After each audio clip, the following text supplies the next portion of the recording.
Good morning, A pushers. Today we're going to focus on the skill, the O, the outside evidence, in HIPPO. And this particular one is really important because when we get to the DBQ, it's actually its own separate point. And if you do it right, it actually can be one of the easiest points for you to get. Okay, so let's go ahead. What I'm going to do is I'm just going to do an entire HIPPO. I won't spend my whole time talking about the HIPP. We'll focus in on the O part. But I thought I would do something that was familiar to you. A lot of you all chose this in the last notebook to do the HIPPO on, or the HIP, on the excise man, paying the excise man. The Bostonians pay the excise man. And so we're going to focus in on that one, and let's go ahead and get started on that. Okay, so for the H on this one, I just focused in on the fact that, there was rising tension between Great Britain and the colonies, the French and Indian War, the end of salutary neglect, and the acting out of colonists there. For the I, focused in on probably most likely loyalists or people in Great Britain to try to exaggerate or show how savage the colonists were. Okay, so it's probably pretty exaggerated because of the audience itself. For the purpose, I had two of them bringing awareness of the savage methods or to garner support of loyalists or people in Great Britain against the colonists.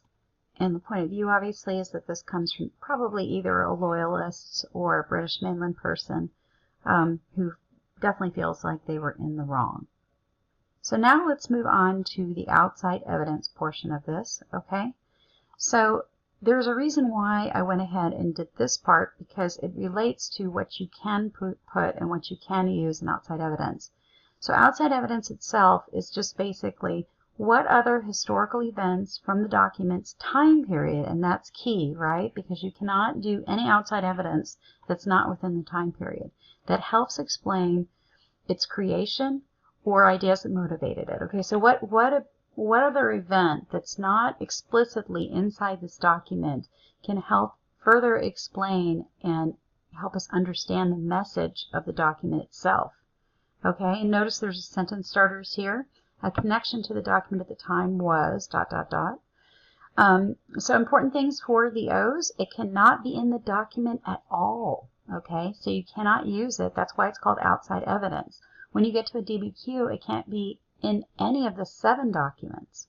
It must stay within the time period. So if you start talking about something that happened later, or much later or much earlier, that would not fall in the time period. And the other thing, and this is the reason why we did the H first, it can't be anything you've mentioned here in the H, so it has to be completely unique. One thing you might be thinking about that I didn't mention up here that you could use is maybe the Stamp Act, right? So, wow, the Stamp Act, that would be amazing, right? Except if you look here, and I know this picture isn't super clear, it's got the word Stamp Act here. Couldn't use that. Back it up. You also could not use, you notice there's tea dumping in the background. You couldn't use the Boston Tea Party. You couldn't even use Boston. That's actually in the title. So it has to be something that is not in the document and not something that I've mentioned here. One event that happened, a little before this is the Boston Massacre. Okay, there's nothing in there except for the word Boston, which, would be okay.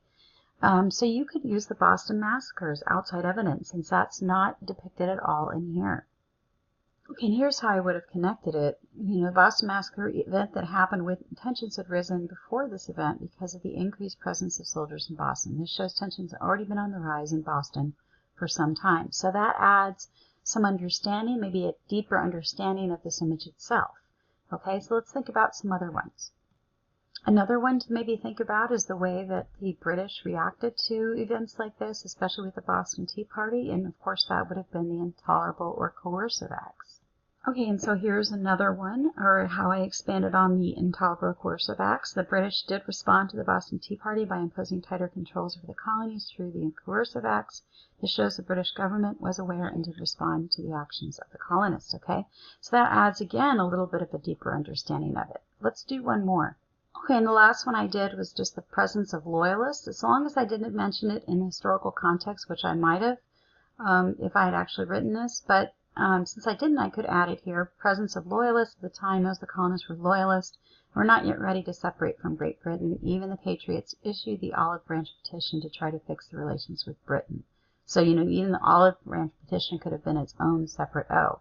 So when you do this, you don't need to do 3. You can, if you, in your notebook, if you want to do a couple of them just to make sure that if one doesn't hit, you get credit for the other one, that's completely fine. One solid one will be enough for points on that. But again, like I said, it's always a good idea to throw in another one just in case. Hope that's helpful, guys. Good luck.